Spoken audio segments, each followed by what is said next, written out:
그때 그냥 다른 아파트를 샀어야 했어요. 분양전환가 12억을 통보받고 나서야 자신들이 최악의 선택을 했다는 걸 깨달았다고 합니다. 그 사이 주변 아파트 가격은 크게 올랐고 입주민들은 우리는 그냥 시간을 통째로 날렸다고 말합니다. 2017년 이 단지는 4년 임대 후 우선 분양전환이라는 조건으로 입주자를 모집했습니다. 2020년 입주가 시작됐고 사람들은 4년 뒤 싸게 분양을 받을 수 있을 거라 생각했습니다. 하지만 4년이 지나고 시행사가 제시한 분양전환가는 전용 84타입 기준 12억 안팎이었습니다. 입주민들은 충격을 받았습니다. 입주민 215명은 이 가격이 부당하다며 시행사를 상대로 소송을 걸었습니다. 하지만 법원은 시행사의 손을 들어줬습니다. 판결의 핵심은 이렇습니다. 분양전환을 하더라도 가격은 임대인이 정할 수 있다. 입주 당시 들었던 시세의 70~80%로 분양될 것이라는 설명은 구두 안내일 뿐 법적 효력이 없다. 쉽게 말해 법적으로 문제 없다는 판단이었습니다. 입주민들은 왜 그렇게 억울했을까요? 그들이 느낀 박탈감은 주변 아파트와 비교하면서 더 커졌습니다. 같은 지역에서 2017년에 분양된 판교밸리 호반서밋은 전용 84타입 분양가가 약 6억이었습니다. 당시 제일풍경채 입주민들이 낸 보증금도 약 5억 5천만 원 수준이었습니다. 거의 비슷한 돈이었습니다. 하지만 결과는 달랐습니다. 호반서밋은 최근 11억 원 후반대까지 올랐고 제일풍경채 입주민들은 분양을 받으려면 돈을 다시 내야 하는 상황이 됐습니다. 그때 보증금 대신 호반서밋 아파트를 샀다면 2배의 시세 차익을 볼 수 있었던 거죠.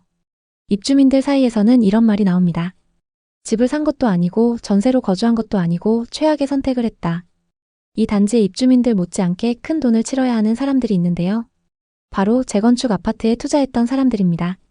집값은 올랐다는데 우리는 왜 돈을 더 내야 되나요? 재건축되면 부자 된다더니 이제 와서 몇 억을 더 내라고 합니다.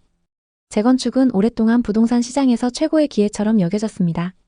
낡은 아파트를 가지고 있어도 시간만 버티면 새 아파트를 받을 수 있고 그 과정에서 자산은 자연스럽게 불어난다는 믿음이 강했습니다. 하지만 최근 상황은 전혀 다릅니다.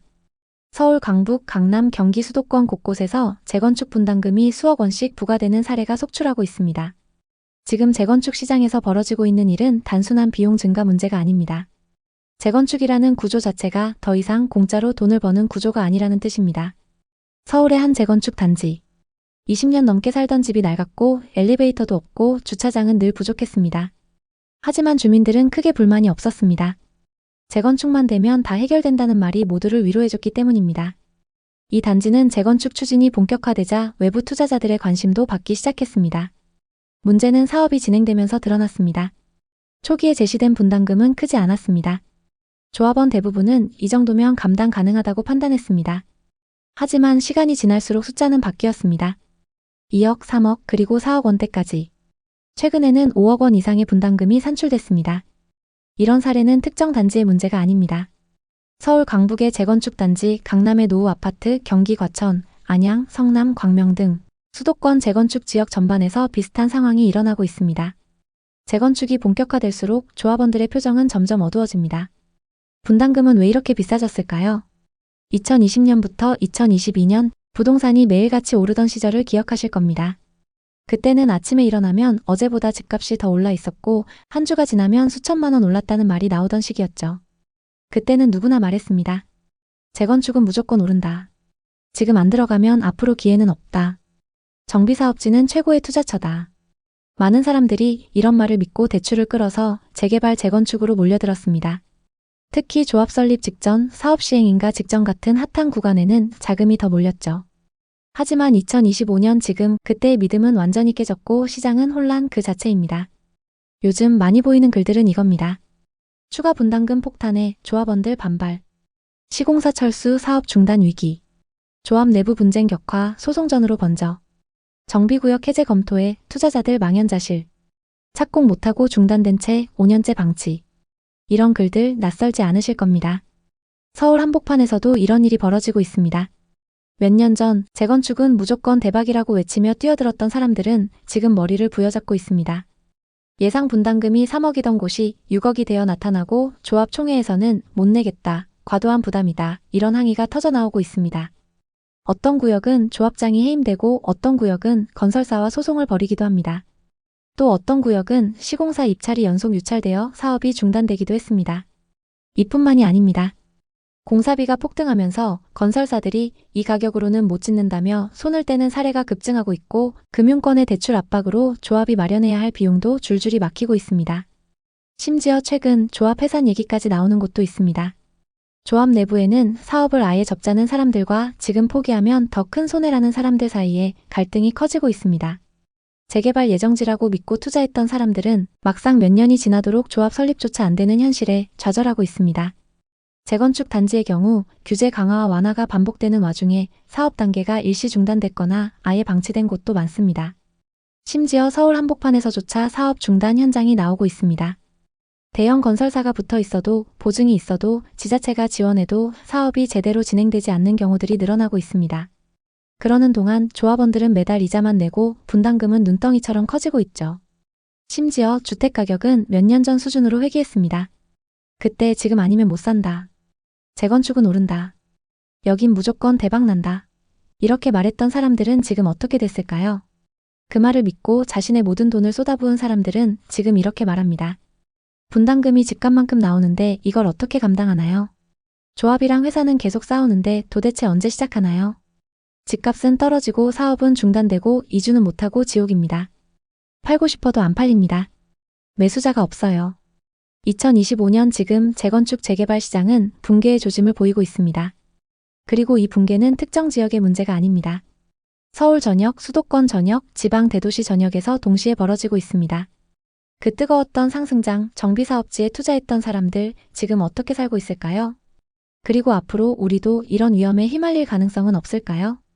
이런 시장의 어려운 상황을 더 자세히 느끼려면 실제 사람들의 이야기를 들어보는 게 최고예요. 김정민 씨는 40대 중반 직장인입니다. 2022년에 서울의 재건축 아파트 21평을 7억 후반에 샀어요. 서울의 신축 단지를 얻을 생각에 로또다 싶었답니다. 그런데 이후 분담금 추정치가 발표되자 패닉 상태가 됐습니다. 분담금이 7억에서 8억이 나온 건데요. 그 돈이면 강남 중소형을 사겠네. 이렇게 생각하며 매물로 내놓으려고 했지만 시장이 얼어붙어 5억대에도 안 팔렸습니다.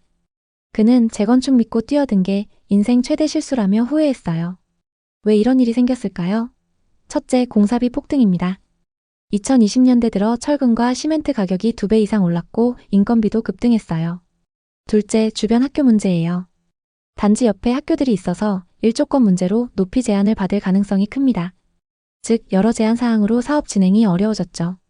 이 불안감 때문에 가격이 더 떨어졌습니다. 2022년 7억 후반에 거래되던 아파트가 올해 4억 후반으로 급락했습니다. 여러 가지 방법으로 노력 중이지만 분담금 조율은 여전히 난항인 상황입니다. 주민들도 의견이 양측으로 갈려 혼란 속에 빠졌습니다. 이 사례 말고도 현재 서울 내에는 어려움을 겪고 있는 현장이 많은데요. 이유는 사업성 부족, 주민 갈등, 시공사 미선정 등입니다. 영등포의 한 재개발 구역은 사업비가 8천억 규모인데 사업이 멈춰 있어요. 공사비가 너무 올라 건설사들이 손사래를 쳤죠. 여의도 근처라 입지가 좋지만 재개발 기대에 투자한 분들은 지금 울상입니다. 재개발 사업 무산 사례가 쌓이면서 주변 가격도 연쇄적으로 떨어져 2019년 수준으로 돌아갔습니다. 박성준 씨는 50대 초반 대기업 직장인입니다. 상승장일 때 영등포의 재개발 예정지 빌라를 3억 5천만 원에 샀습니다. 대출 2억에 저축까지 털어서 계약했습니다. 그런데 재개발 사업을 하겠다는 시공사가 나타나지 않았고 결국 시공사 선정이 유찰됐죠. 시공사가 없으면 사업 무산인가? 하며 불안해하시더니 결국 올해 4월 3억에 급매로 팔았습니다. 손실 금액은 5천만 원에 수수료와 이자 그리고 세금이었죠. 과연 앞으로 사업은 어떻게 진행될까요? 다음은 종로구의 한 재개발 구역 사례입니다. 이 지역도 재개발 무산으로 빈집이 방치돼 많은 사람들이 다니기 꺼려하는 지역이 됐습니다. 빈집들이 오랜 시간 관리가 안 돼서 창문이 깨지고 쓰레기도 막 쌓여있는 상황입니다.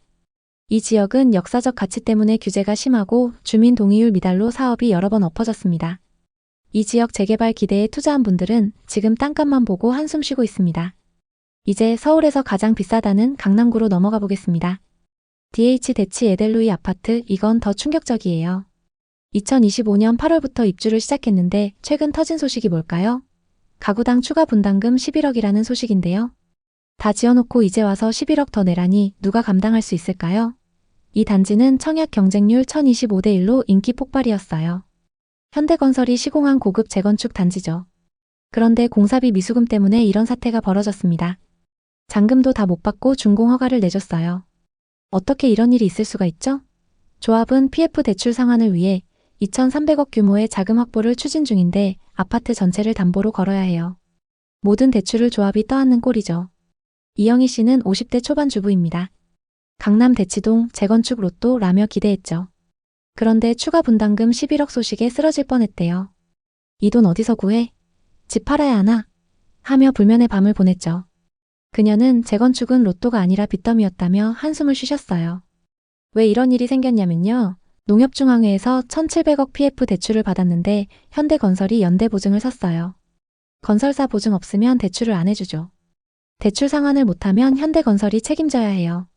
하지만 얼마 전 운동시설 매각 성사로 사업이 정상적으로 진행될 것으로 보입니다. 이제 분담금 우려가 해소될 것이라고 하는데요. 어느 수준까지 안정화될지 지켜보면 좋을 것 같습니다. 압구정과 성수동 정비사업도 난항을 겪고 있습니다. 특히 압구정 3구역과 5구역은 토지 소유권 공방을 벌이고 있는데요. 사업 부지 일부가 과거 시공사들의 소유인 것으로 확인돼 소송전이 진행 중입니다. 토지 소유권 문제가 어떻게 매듭지어지느냐에 따라 일정의 차질이 생길 가능성이 있습니다. 현대건설과 조합원들이 갈등을 어떻게 푸느냐가 관건입니다. 강북 최대 규모인 성수동 재개발 사업도 어려움을 겪고 있습니다. 8조 원 규모의 사업으로 강북 한강라인 최대 프리미엄이 예상되는데요. 조합과 시공사의 마찰, 조합 내부 사정 등으로 대부분 일정이 밀리고 있습니다. 규모가 크다 보니 잡음이 많이 나오고 있는 상황입니다. 이 사업들의 진행 상황에 따라 전반적인 재개발, 재건축의 분위기가 바뀔 가능성이 있으니 잘 지켜보면 좋을 것 같습니다. 서대문구의 부가현 2구역도 빠질 수 없죠. 종교시설 반대로 갈등이 폭발했고 주민들은 성당 때문에 꿈이 날아갔다며 소송까지 했습니다. 부가현은 재개발 핫플이었는데 이런 사태라니 충격적이었는데요. 물론 시끄러운 일이 있던 이후 양측이 합의에 나서면서 재개발을 예정대로 추진한다고 합니다. 앞으로 사업이 어떻게 진행되는지 잘 지켜보면 좋을 것 같습니다. 종묘 앞 재개발 사업지도 시끄럽습니다. 최근 재개발 구역 소유주들이 사업 추진을 막는 정부에게 법적 대응을 하겠다고 밝혔는데요. 세운 4구역 땅 주인들은 정비사업을 저지하겠다는 정부에 크게 반발하고 있습니다. 앞서 정부는 세계유산인 종묘의 가치가 훼손될 우려가 있다고 이 구역의 사업을 저지하겠다고 했죠. 하지만 땅 주인들은 20년 동안 개발을 추진해왔지만 아직 착공도 못해서 채무만 7천억이 넘는다고 하소연했습니다. 이런 상황에서 정부가 개입해서 재개발 사업을 막으면 손해가 막심하다고 법적 대응을 경고하고 있습니다. 종묘 앞 재개발을 둘러싼 논쟁이 정치권으로도 확산되고 있는 상황입니다. 오늘은 서울의 여러 정비구역들을 살펴봤는데요. 일부 지역은 갈등을 해결하고 원만하게 진행되는 반면 어떤 지역은 여전히 문제가 많이 발생하고 있습니다. 이런 문제들이 발생하는 근본적인 원인은 무엇일까요? 첫째, 주민과 소유주들의 반대. 둘째, 공사비 폭등으로 사업성 저하. 셋째, 규제 강화와 해제 등 부동산 정책. 넷째, 동의율 미달 등 여러 가지 원인이 있습니다. 결과적으로 사업이 틀어지게 되면 투자자들만 큰 손실을 맞게 됩니다. 재건축 재개발 사업은 성공만 한다면 큰 수익을 볼 수 있습니다. 그렇기 때문에 그만큼 위험 요소도 많죠. 모든 부동산 투자가 그렇지만 정비사업은 특히 더 정확한 정보를 기반으로 접근하셔야 합니다. 요즘 부동산 시장은 각종 정책들로 많은 것들이 바뀌고 있죠. 거래는 줄고 가격은 주춤하지만 앞으로 어떻게 될지 시장의 변화를 잘 살펴봐야 합니다. 오늘도 시청해주셔서 감사합니다. 다음 편엔 더 좋은 내용으로 찾아뵙겠습니다.